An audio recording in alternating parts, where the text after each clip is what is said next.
এই জন্য সার্ভিসিং সেক্টরে তারই ছাত্র হতে হবে যে ব্যক্তিটার বাস্তবিক অভিজ্ঞতা আছে। এখানে কিন্তু সব কিছু মাপে হয়নি, এখানে তার বেসিক ছিল, বেসিক ব্যবহার করেছে এবং তার নিজস্ব ব্যক্তিগত অভিজ্ঞতা ছিল, ব্যবসায়িক অভিজ্ঞতা। আমরা দেখতে পাচ্ছি যে আমাদের পিসিটা অন হচ্ছে, আর এই মনিটরটা সাধারণত টেকনিশিয়ান ফেলে দিতে বলেছিল। দেখতে পাচ্ছেন যে এখানে দাগগুলো আছে, মেন ইমেজটা হচ্ছে জাম্পিং। হ্যাঁ, এই ইমেজটা জাম্পিং করতেছে। আসসালামু আলাইকুম রহমতুল্লাহি ওয়া বারাকাতুহু। নিশ্চয়ই সকল বন্ধুরা ভালো আছেন, সুস্থ আছেন। আমিও আপনাদের আল্লাহর শেষ মেহেরবানিতে খুব ভালো আছি। Global knowledge international training institute থেকে আবারও স্বাগতম জানাচ্ছি আজকে নতুন একটি ভিডিওতে। আজকে আমার প্রাক্তন ছাত্র 2008 সালের প্রশিক্ষণার্থী আমার প্রিয় ছোট ভাই রাসেল, কাজী রাসেল, আর তারও একটা শিক্ষা প্রতিষ্ঠান বর্তমানে আল্লাহ রাব্বুল আলামিন কবুল করেছে, কাজী ইলেকট্রনিক্স নামে। তো ছাত্র শিক্ষকের সম্পর্কগুলো অনেকটাই গভীর হয়, আর আমাদের সম্পর্কটা এরকম। আমিও মাঝে মধ্যে তার প্রতিষ্ঠান ভিজিট করে মানসিক পরিতৃপ্তি পাই, আর রাসেলেরও কখনো যদি মনের ভিতরে অনেক ধরনের আপড় ফাপড় লেগে যায়, অথবা কোনো বিষয় নিয়ে যখন খুব মন উতলা হয়ে যায়, তখন রাজশাহীতে আসে, আমার পাশে বসে গল্প করে এবং মনটা হালকা করে। তো সব মিলিয়ে এই রিলেশনটা হচ্ছে পৃথিবীর সবচাইতে উত্তম রিলেশন। যাই হোক, আমরা কাজের কথায় আসি। রাসেল এই মুহূর্তে আমার একটা মনিটর ঠিক করে দেবে। ও হচ্ছে এলসিডি এলইডি এক্সপার্ট এবং ইলেকট্রনিক্সের উপরে যথেষ্ট দক্ষতা রয়েছে।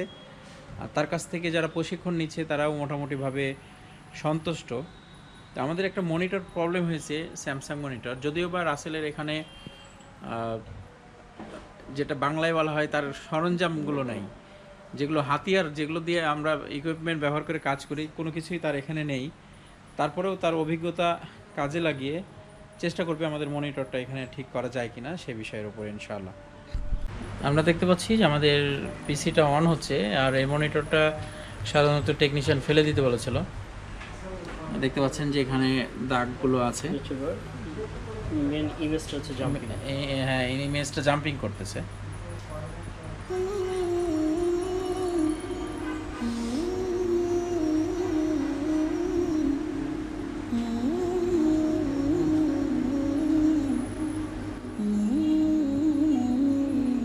সমস্যাটা আমরা অবশ্যই বুঝতে পারছি। এখানে যে সমস্যাটা আমরা দেখতে পাচ্ছি সেটা আপনাদেরকে একটু দেখাই, যে নিচে একটা দাগ আছে এবং আমাদের ইমেজ প্রবলেম, ইমেজগুলো লাফালাফি করতেছে, আপনারা দেখতে পাচ্ছেন। তাহলে আমরা বুঝতে পারলাম যে এখানে মোবাইল আর হচ্ছে এগুলো ডিসপ্লের কম্পোনেন্টগুলো সেম টাইপের, কিন্তু মোবাইলগুলো আরো এসএমটিতে চলে গেছে, তাই ক্ষুদ্র। এটা বড়র কারণে আমরা রিপেয়ার করার সুযোগ পাচ্ছি, ইচ্ছামতো কাজ করা পসিবল হয়। আচ্ছা আচ্ছা আচ্ছা, তাহলে আমরা দেখি রাসেল কিভাবে, এটা আমাদের নতুন অভিজ্ঞতা হবে, যদিও আমরা বড় মনিটরে কাজ করি না, তাই না? জি স্যার। আর এটা দেখার পরে যদি আমাদের শেখার আগ্রহ থাকে, তাহলে আমরা আবার মনিটর এক্সপার্টও হব।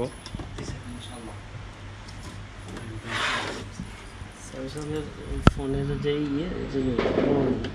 নাট ব্যবহার করবো না, স্ক্রু দেয় না,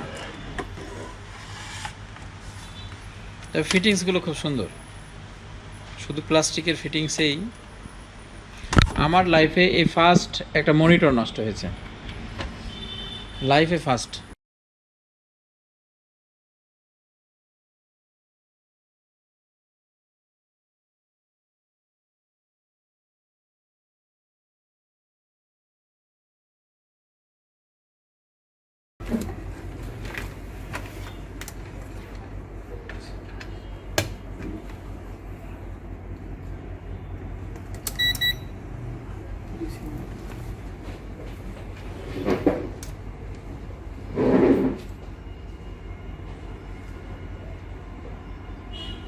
এখানে একটা মজার বিষয় হচ্ছে যে আমরা দেখতে পাচ্ছি যে এখানে আমাদের টেস্ট পয়েন্ট আছে, টেস্ট পয়েন্ট আমরা দেখতে পাচ্ছি। হ্যাঁ, প্রত্যেকটা টেস্ট পয়েন্টে এখানে রাসেল মাপ ধরছে মিটার থেকে যে আমাদের লাইনগুলো সাপ্লাই সঠিকভাবে আছে কিনা। আর এই হচ্ছে আমাদের টেস্ট পয়েন্ট, যেটা আমরা মোবাইলে পাই, তাই না?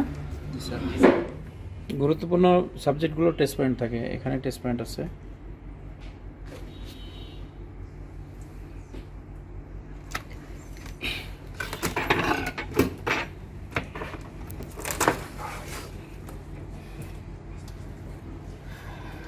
সমস্যাটি।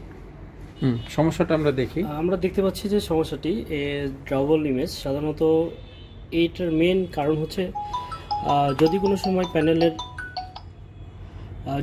প্যানেলের অল ভোল্টেজ, যদি ভোল্টেজ গেট সাপ্লাই এবং সোর্স সাপ্লাই অল ভোল্টেজ ওকে থাকে, তাহলে আমাদের প্যানেলে পিক্সেল সবগুলো সঠিকভাবে কাজ করে এবং আমাদের কাঙ্ক্ষিত ইমেজটি আসে।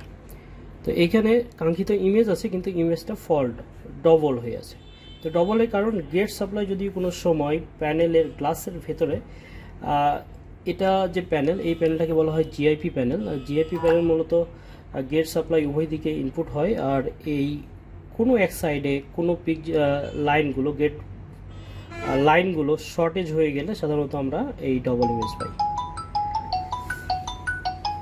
তো এটার যে প্রসেসটা হচ্ছে এই গেট লাইনগুলো চিহ্নিত করতে হবে যে নির্দিষ্ট কোন লাইনগুলো শর্ট।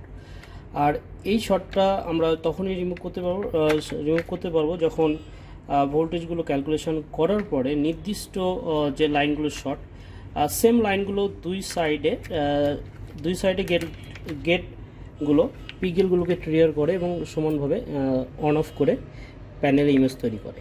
তো ফ্রেন্ড, এখানে যে সমস্যাটি হচ্ছে ওয়ান সাইড ড্যামেজ, আর ওয়ান সাইড ড্যামেজের ফলে পিগেলগুলো সঠিক সময় টাইমিং করতে পারছে না, বিধায় আমাদের ডবল ইমেজ হচ্ছে। আর এইটা সমাধানের জন্য নির্দিষ্ট লাইন, যে লাইনগুলো প্রবলেম, সেই লাইনগুলোকে আমরা ডিসকানেক্ট করব। আর ডিসকানেক্ট করতে হলে অবশ্যই আমাদের লাইনগুলোকে চিহ্নিত করতে হবে। আমরা ওয়ান সাইড যে গেট লাইনগুলো আছে এটিগুলোকে জাস্ট চেক দিব কোন লাইনগুলো প্রবলেম। আমরা সঠিক লাইন চিহ্নিত করতে পারলে আমাদের সমস্যাটি সমাধান হয়ে যাবে। তো এখানে বেশ কিছু লাইন আছে।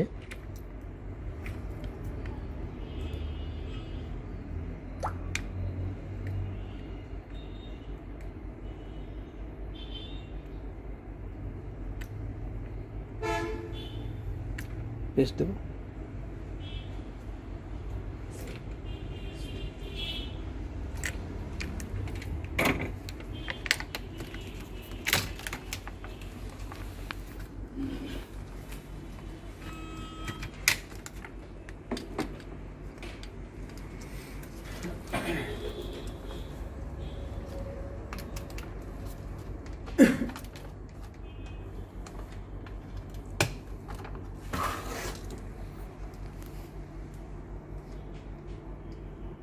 Jumping remove.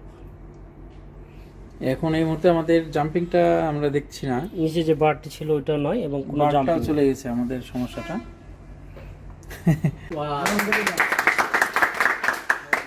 এ হচ্ছে কম্পোনেন্টের বেসিক এবং হচ্ছে ডায়াগ্রাম সম্পর্কে ধারণা। এবং এই ডিসপ্লেটা মনিটরটা আমাকে ফেলে দিতেই বলা হয়েছিল, এবং এটা প্যানেলের প্রবলেম, এই প্রবলেম সেই প্রবলেম, বিভিন্ন রকম প্রবলেম। যাই হোক, রাসেলের এই কার্যক্রমে আমরা আসলেই আবির্ভূত, মুগ্ধ না? প্রতিটি কাজ করার আগে অবশ্যই সেই কাজ সম্পর্কে ডিটেলস জানার পরে কাজগুলো যদি করা হয়, কাজের মধ্যে একটা আনন্দ পাওয়া যায়, একটা মজা পাওয়া যায় এবং পরিপূর্ণ রিপেয়ারের যে তৃপ্তি এটা পাওয়া যায়। তো এই জন্য সবসময় বেসিকের প্রয়োজন। আর বেসিকের যদি কেউ ফলো করে, তার জীবনে কোনো সময় সার্ভিস নিয়ে টেনশন করতে হয় না। আলহামদুলিল্লাহ। তো বন্ধুরা, দেখানোর চেষ্টা করলাম আজকে মনিটর রিপেয়ার, আর এটা হচ্ছে রাসেলের অভিজ্ঞতা আরও একটু শেয়ার করলো আমাদের সাথে। আর আমাদের এখানে বিভিন্ন জেলার ছাত্ররা আছে যারা মোবাইল সার্ভিসিংয়ে এক্সপার্ট হওয়ার জন্য এখানে এসেছে। অনেকে আছে নতুন একেবারে, অনেকে আছে পুরানো।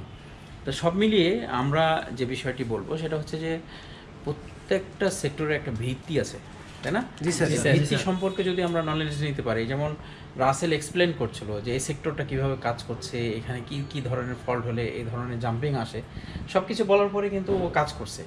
এবং এখানে কিন্তু অভিজ্ঞতাটা অনেক বড় বিষয় ছিল। এই জন্য সার্ভিসিং সেক্টরে তারই ছাত্র হতে হবে যে ব্যক্তিটার বাস্তবিক অভিজ্ঞতা আছে। এখানে কিন্তু সব কিছু মাপে হয়নি, এখানে তার বেসিক ছিল, বেসিক ব্যবহার করেছে এবং তার নিজস্ব ব্যক্তিগত অভিজ্ঞতা ছিল, ব্যবসায়িক অভিজ্ঞতা। এই দুটোকে কাজে লাগিয়ে এত দ্রুত মনিটরটা রিপেয়ার করেছে। কতক্ষণ সময় লাগছে? 10 সেকেন্ড স্যার। 10 সেকেন্ড, তাই না? তো সব মিলিয়ে কাজী ইলেকট্রনিক্স চ্যানেলটি ভিজিট করার জন্য অনুরোধ থাকলো সবার। এবং কাজী রাসেল দোকানের নাম কি তোমার? কাজী ইলেকট্রনিক্স, ইউটিউব চ্যানেলের নাম হচ্ছে কাজী রাসেল। ইউটিউব চ্যানেলের নাম হচ্ছে কাজী রাসেল। আর চ্যানেলটি ফলো করবেন। আসলে বর্তমান সময়ে মনিটর, ল্যাপটপ, মোবাইল ফোন সব কিছুই কিন্তু আমাদের জন্য এসেনশিয়াল।